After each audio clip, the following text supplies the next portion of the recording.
back to order. If we all could please stand for the Pledge of Allegiance. Chief, if you would.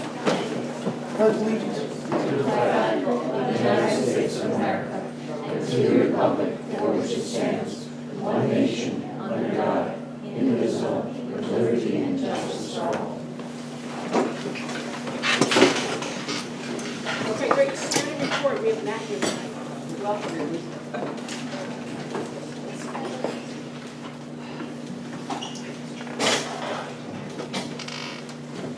Good evening, Suffolk and the Board of Education.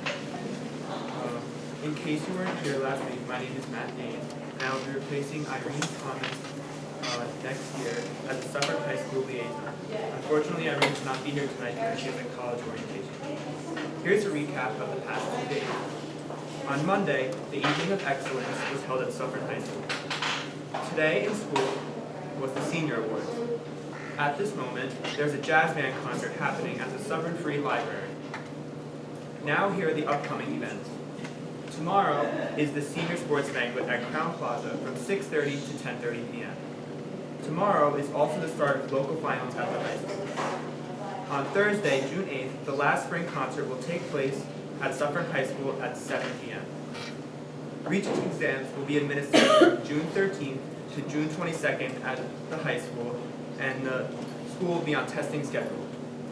The senior prom is on Friday, June 16th. Graduation is on Thursday, June 22nd. Thank you and have a great night. Thank you. Thank you.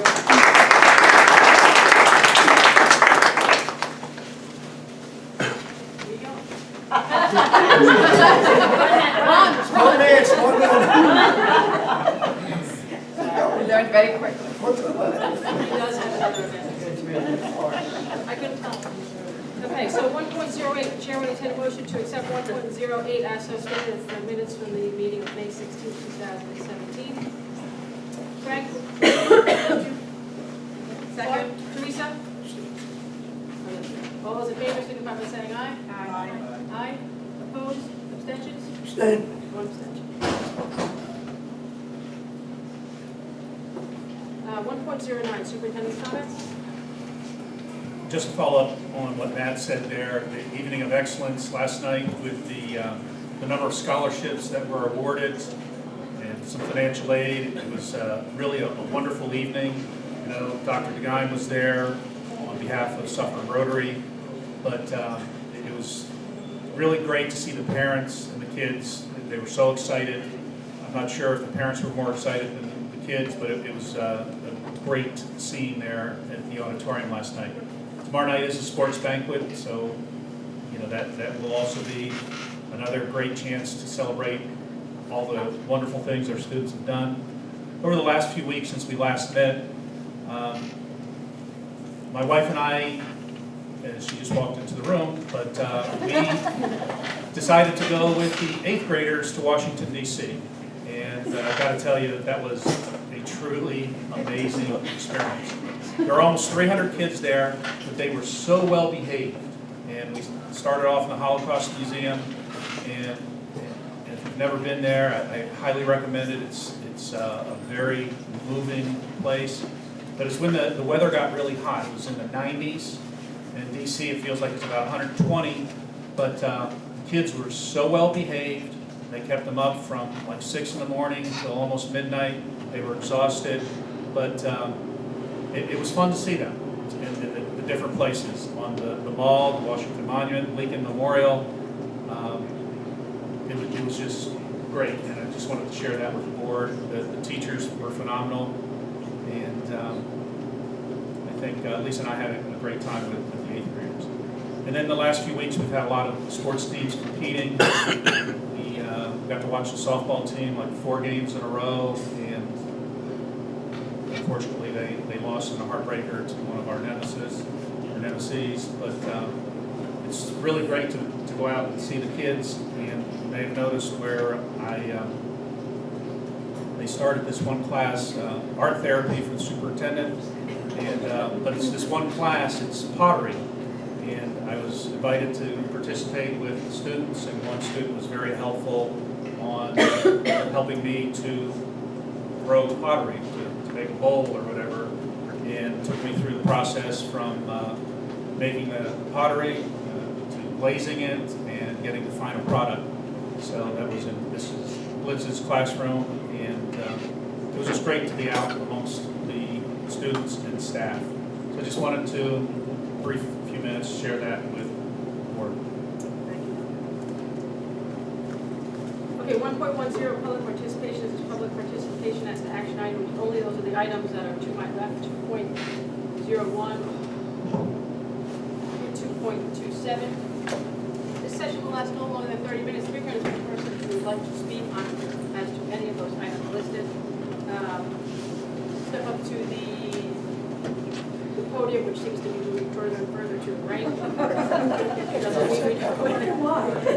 I'm sure how it's moving, but it is. And again, just pursuant to policies 1230, 1400, and 3240, please do not make any comment with respect to any district personnel, staff, or students. Action items. 30 minutes. Okay, seeing none, we'll close that portion of the meeting. Can't see it. All right, so action items. I don't believe there's any that are being pulled. There was two, but they were actually removed from the agenda earlier today. And there was one that the number changed. It's now 2.23 instead of 2.25. Yes. Right, that was with the list, the slew of memorandum agreements went on. Yeah, I don't know if you want to Move it up. I had a couple, but, and I don't know if they're the ones that were pulled or not. So one was the 2.02 about the homework club. And then the other one is the budget transfer 2.23 about the modernization of the classroom. Were those the ones that were pulled? Is it current 2.23? I have this list right here. And the second, what was the first one? The first one was about the homework club, which I believe was 2.02.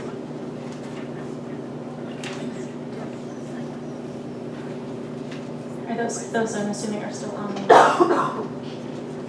homework was 2.02. All right, so that's 2.02. Okay, so with respect to all other items, with the exception of 2.02 and 2.23, with the consent agenda to approve those items, Chair will take motion to accept those as so stated. Clark, second. Second. Craig, any discussion? All those in favor signify by saying aye. Aye. Opposed, abstentions, unanimous. Okay, so 2.02, Chair will entertain a motion to accept 2.02 as so stated. So moved. Second. Clark, you guys are trying to confuse it, switch it back and forth. Clark, Keep your seats. Craig. Discussion. Actually, I wanted to discuss 2.23 first. Is that okay? Well, I have 2.02 under. Okay, because they're both kind of, somewhat related. So 2.02, from what I understand, this is a homework club for students who are EL, English language learners, who may potentially need extra academic help. So my question is, what about the other children in the school that may need extra academic help? Are there homework clubs for them as well, and why or why not?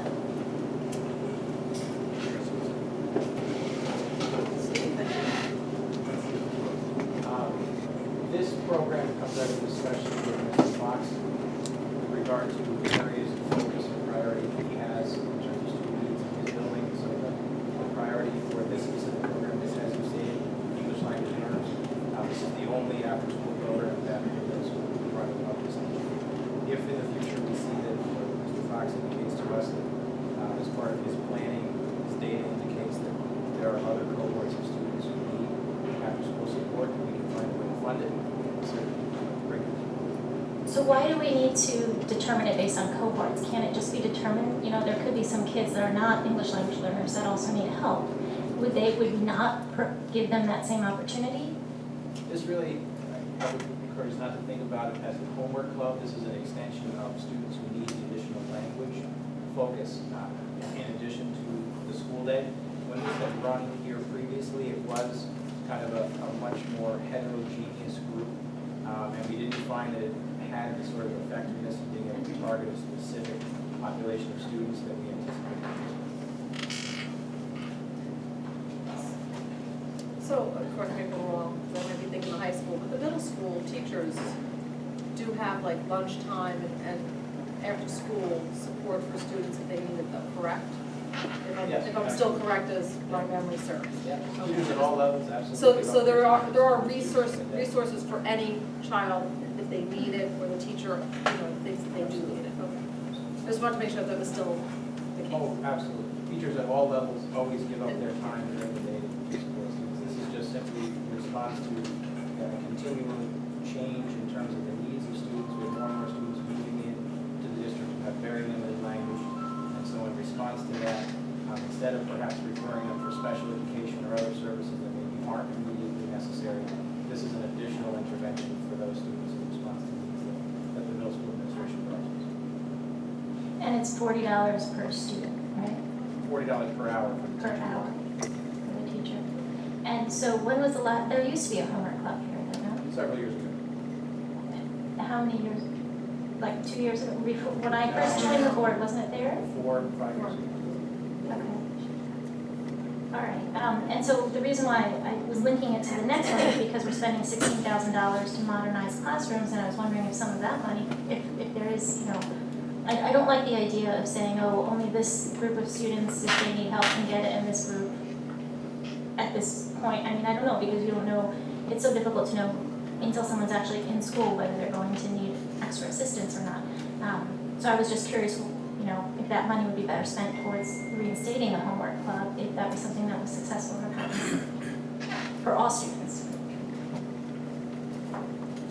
We have a number of different priorities in terms of supporting students and advancing what we call 21st century learning. Modernizing the learning spaces is something that I know is not new to the board.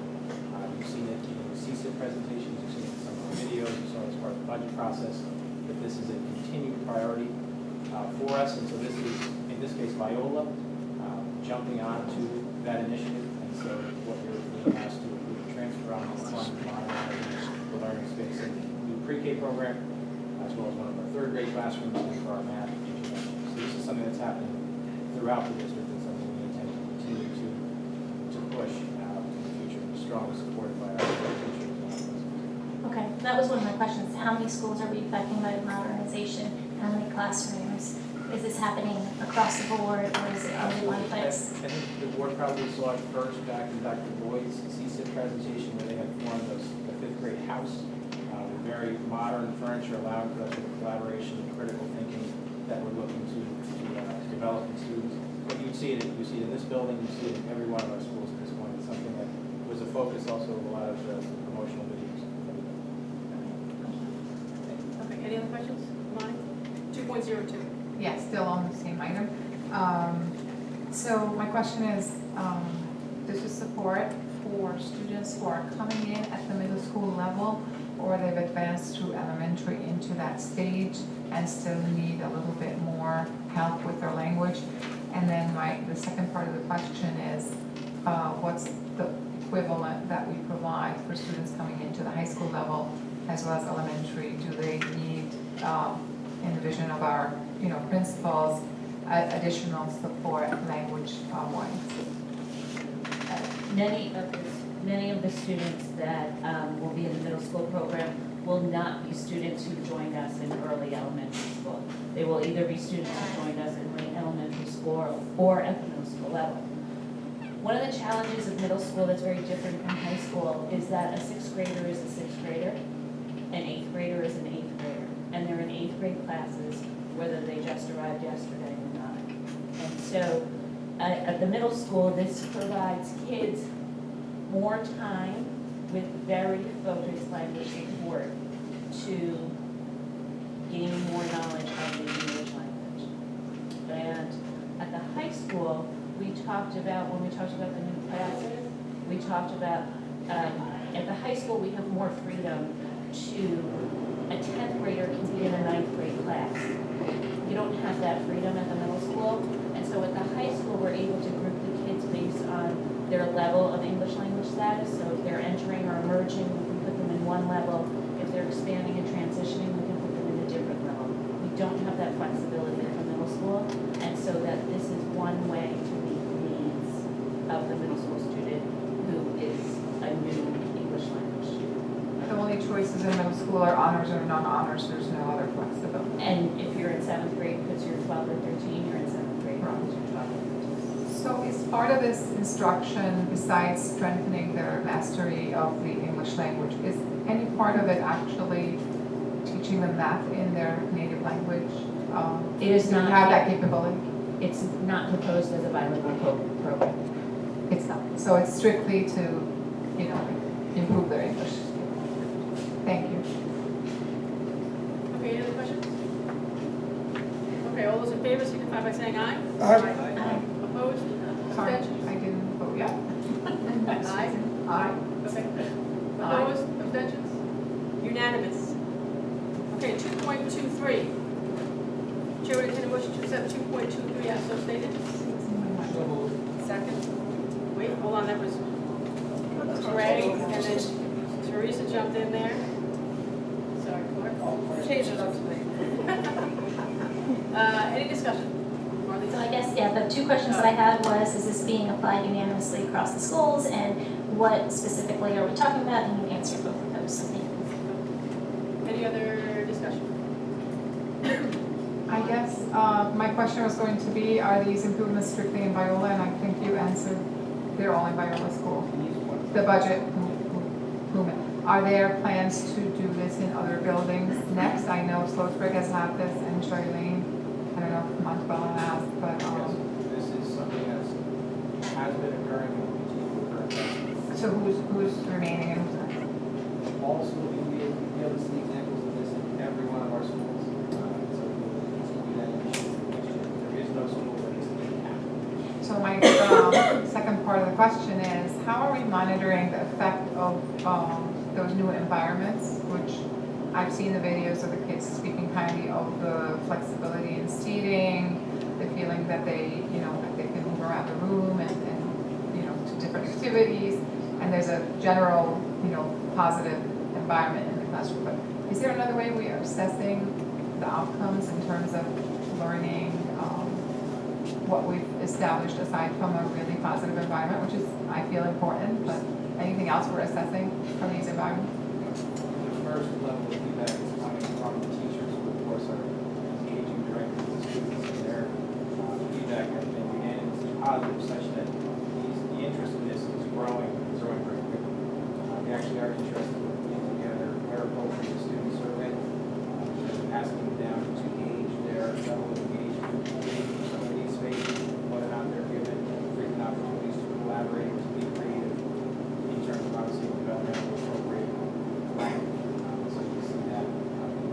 Any measurable outcomes that we can compare this type of classroom to a conventional one? Are we looking to measure anything? No. Thank you. Any other discussion? All those in favor signify by saying aye. Aye. Aye. Opposed, abstentions, unanimous. Okay, 3.01, advocacy committee. Advocacy committee. Lonnie? Okay, so, I'm sorry I didn't print this to everyone, but everyone has it on their email. So I can provide the advocacy committee met on May 24th, and we have all board members present, as well as 7 members of the community were present.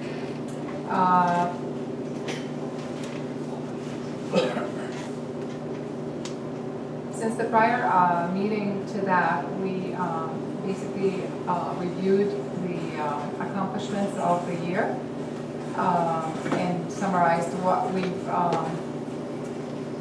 reached and what requires further work. So, for example, we had hosted Assembly members Radnick and Jaffe this year, as well as Senator Palucci, exchanged ideas and advocacy priorities of our district with them, and gained either their continued support to some of these initiatives or educated them about some new initiatives and gained their support for those. So, for example, the tax collection bill, as well as the district name change, were 2 of the big items that we discussed with them.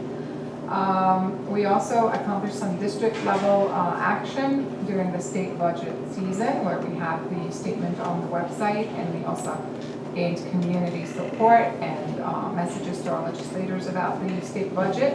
And accomplishments of that was the staying of the Foundation aid formula, which was a great thing, as well as a higher state aid than what was proposed by the governor, and no education tax credits for now. So these were, things we could check, boxes we could check off. We were also asked by President DeFalco on behalf of the board in order to establish new priorities for the summer months and then moving forward into the new school year. So we brainstormed those and submitted in the report a list starting with most urgently is the New York State Education Department's ESSA, which public comments period ends June 16th. And we had brought that up in the last report about a month ago, that we would like to collaborate with our teachers somehow at admin to try to educate ourselves as community members and parents and board members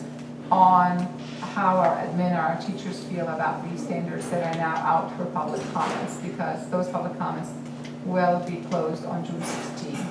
Some suggestions were made as to possibly a meeting, an open meeting, and then members of the committee are suggesting maybe the meeting be videotaped or be something that people could go watch later on, because clearly when you go to try to submit feedback on the SS standards, every student succeed act standards, they're complicated. They're not for the average person to read or understand. But on the other hand, we don't want to miss the opportunity to have the community put their feedback before they become our new standards instead of Common Core. So if we can, figure a way in the next 10 days to maybe have either something posted online, some feedback from, I'm sure the administration's been looking at the standards, and the teachers I know have been. Some of our members are here. Maria's in the audience. She offered to help with that as well. The second priority, so for now, the school tax collection bill and the district name change, we were told hold off on those two. So item 2 and 3, we're holding off on advocacy. The federal budget. The federal budget, as we all know, the cuts are public and everybody's aware of the education cuts. And I believe that the committee would like our district to do something similar to what we did for the state budget in terms of stating how detrimental federal cuts would be to education in public schools. Put some sort of a statement and probably a link and a message for community members and parents to be able to call their senator and advocate for no cuts to the federal budget for education. So that would be the most urgent stuff for this month and moving forward through the summer. Starting in the fall, obviously things could come to the table, but we said any unresolved items that continue from the summer, will be back on the list. And late fall, early winter, the state budget will come back into play, so that will be the next item. We were also told by members of the Assembly and the Senate that they would like to help us advocate for more funding for pre-K. Perhaps if we receive more funding, as well as other districts that are interested, we would be able to move it into a full-day program or accept more students or expand it to other elementary buildings. So we can look into if we want to tag along that type of advocacy for state funding for pre-K. The final suggestion is bullying, anti-bullying programs, as well as LEAD, which is the law to encourage acceptance of all differences. There are bills regarding this that we recommend that we stand behind some of these and advocate for them. And basically, it would be not that there wouldn't be anti-bullying. We have our anti-bullying in our schools, but to have state funding from NYSED for anti-bullying programs in our schools. So that would be what we would be advocating for. There's also the poverty rankings. We had discussed this a little bit earlier this year with our business office. Perhaps we can revisit that to have, if we feel this would be beneficial financially to the district, to advocate for new poverty rankings for Ramapo. pending, partnership with the business office on that. And to try to advocate for a higher school aid than we're receiving currently. And then there's a little overlap with the strategic planning committee where the advocacy committee is suggesting that we do all year round advocacy to get the vote out and before budget season and not wait till budget season, registering voters and increasing awareness how important these votes are before they even come into play. And then putting a really positive message out in the community regarding our district and a stronger community visibility. So they were making suggestions like, inviting the seniors to school events and district events and maybe concerts or plays, providing them with, free admission or something of that sort, just to get that district visibility out in the community, not just among parents. So these would be long-term advocacy initiatives. And you have all that on the list. And finally, we'll need your approval to get moving forward on at least the summer items, the federal budget and the ESSA feedback. And we also would like to thank our colleague, Mr. Craig, for his many years of service and his participation on the advocacy committee and guidance. He will be missed.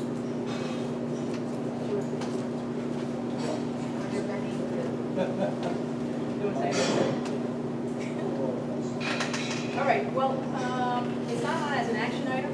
I know it's on as a discussion, so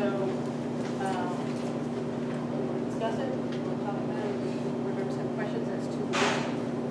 I'm thinking the list of 2017-18.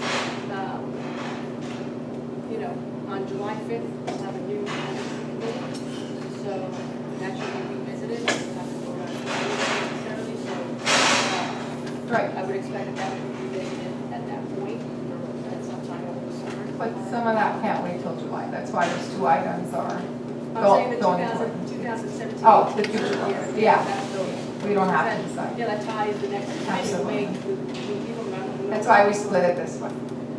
And then with respect to the more time sensitive, we don't have it on as an action item per se.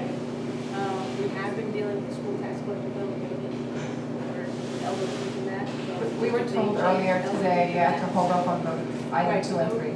So those aren't necessarily issues, so it's the other two, those not on the action. So, a little bit of a difficulty because we have to approve it, we have to take action on it, so to speak. So, Can we have the discussion now and then approve it at the next meeting? if we can approve it at this meeting. The ESSA feedback is before the next Oh. meeting, Yeah, right, the ESSA Dr. Adams? I think the ESSA June feedback- 16, and we don't really need to take action as much as, would it be feasible that we get something put together that we could put out there for parents and community members? So, Go ahead, thank you. I spoke with several of the groups of teacher leaders that I work with, and in both with the literacy specialists and the math specialists. Largely, the standards are they're not huge changes. We're talking, in some cases, in literacy, the informational standards and the literature standards have merged, but they're the same standards, they're just merged together. In math, there was a lot of clarification of standards. They are not a significantly different body of work. So the teacher leaders felt pretty strongly that it wasn't necessary to go through them line by line and do a lot of feedback. In both cases, we have representatives that also attend curriculum councils at Rockland BOCES. And one of the tasks of those curriculum councils next year, once the standards are approved, will be to work together countywide to roll out the changes. And that those groups will countywide be putting this information together for the parents. They just didn't feel that the changes were significant enough to really get out there and say something about it. I mean, the thing to say is, these aren't really huge changes. We're also, I I mean, it was exchanged that, because the moratorium will be ending soon, that teacher evaluations will go back very soon to being as originally planned based on the tests in the near future. So that's also, a That has concern. nothing to do with the standards, Right. that's not what's open for Right. discussion. Right, so those tests are now going to have an even more effect or more value. And 2 years if they don't change the law. Right, so what we're hoping to accomplish is maybe by educating parents on the standards as they are, or whether they're changing or not, whatever we're going to need to follow moving forward, is that we would have more parents on board with understanding why this test and what is it testing and what their child is going to be, exposed to exactly. So I think more communication with the parents regarding these standards would be helpful in many ways, to have parents on board or not on board, but an educated parent who can make an informed decision, basically. So that we're not talking necessarily an advocacy thing with respect to kids, we're talking about when it's. So that feedback, deadline is June 16th. Right, so that would be something that they would do possibly. And if there's something And that you know the you- timeframe better than. If there's something when that when we administration, could roll that out, or when we The could piece provide that it. they're asking feedback on right now is purely the changes to the standards, it's not the rest Exactly. of testing. right, So just as it relates to the standards, is what I said earlier, is what the teachers leaders felt about it. They felt it was more important to invest the time and energy with the county-wide group in the fall. After it's been approved, to say this is what it's gonna look like, this is what the changes. so are you saying that there are no concerns regarding the changes being proposed for now? I'm saying that the teachers didn't feel strongly that the changes are significant enough, they were very cosmetic. But I was wondering if there were changes they were looking to see that didn't happen, for example. Typing was taken out. Originally, the old standards had typing in there, typing's been taken out. Shorthand's done. Money's back in kindergarten. So minor change. Yeah. There's There was nothing, nothing that they Wow. felt that strongly about.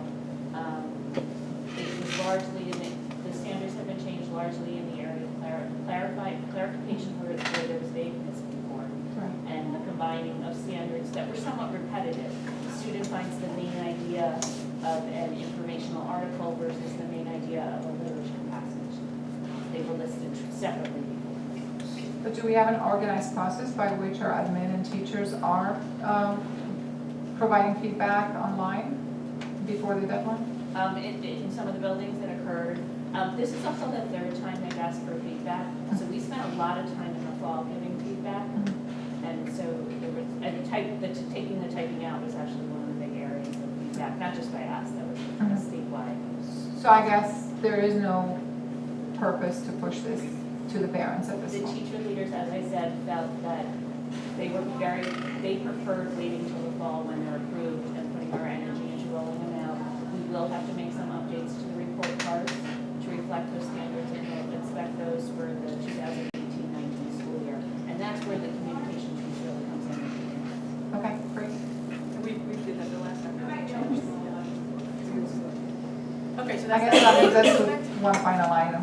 With respect to the federal budget cuts, If we want to put a statement, well, where are they now? Like, it's in the Senate. Right, so it's a proposal now in the Senate. In the It's Senate. probably changed drastically from what was actually presented, but, Right. So like, calling senators, having a small blurb and a link to the senator's contact number, and maybe like a small statement. yeah, I mean, I would be interested to see, not the details, as in line items, but the general details. So this is the general, this is what he's looking to cut, this is what these, I have that whole, and have that together so we can. We have a say, okay, report. where, so we can focus on. so that was provided to us by our state agency, and actually, it's on our email, some other resources, so we can tap into that. Yeah, can you forward it to the Yeah, members? yeah. Okay, all right, so. So maybe we can do that, not pending a long wait. No, well, as long as we have the information, we Right. can make a decision as to how where, So, how we are, or, as soon as we have all the information, then we can figure out how we want to go. It came to us through our national organization, so everybody has. If you want me to forward it again. Yeah, forward, because Sure. you get a lot of Okay. information. I'll be doing it. Get a hundred. Everybody else, Day. you know, wants to add. Craig, make sure you open your email. What? Huh? What email? Nat, anything? Hey, Matt, Thank you. quiet over there? Okay, all right, so we'll get further information on that. All right, so I lost my agenda, it's right here. Public participation, 4.01, is public participation as to any school district business. This session, again, will last 30 minutes. Step up to the podium, which has remained in the same position since the last time I said this. 3 minutes per person to speak, address your comments to the board, and again, so with the policies, 12:30, 14:30, 40, do not make any specific comment regarding any district personnel or students.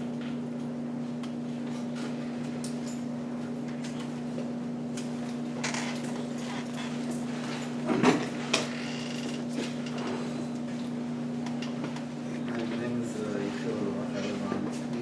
I'm sorry, yeah, we got it. It's on the bottom left, plug in, kind of, just, no. Hold on, it's coming out. And that.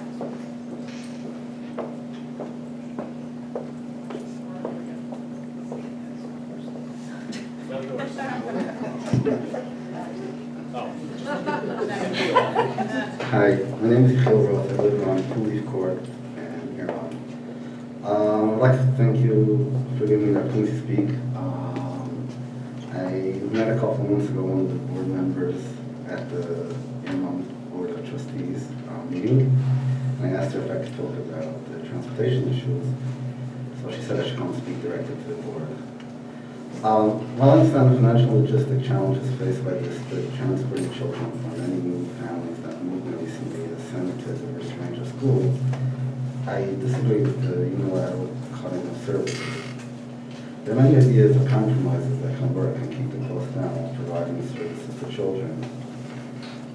I was also disappointed by a letter from a board member to the Huron Planning Board recommending that our religious school not be given permits based on the potential cost of the district.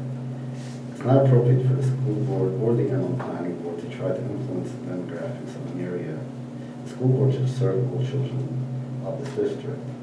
I recommend that the school district invest in hiring a private or / religious school parent liaison to help address the needs and concerns of these constituents.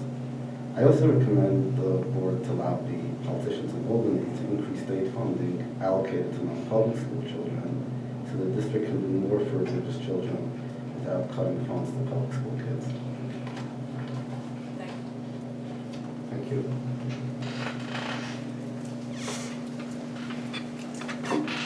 Okay, any other public comment? Very good, seeing none, I'll close that portion of the meeting. Chair, we entertain a motion to, oh, I'm sorry. Superintendent's closing comments. Sorry, I'm trying to beat Clark's record. Motion to adjourn. Oh, man, Greg, second Clark. Discussion, all in favor, signify by saying aye. Aye. Unanimous. Time is now 8:19. Thank you all. That's the second.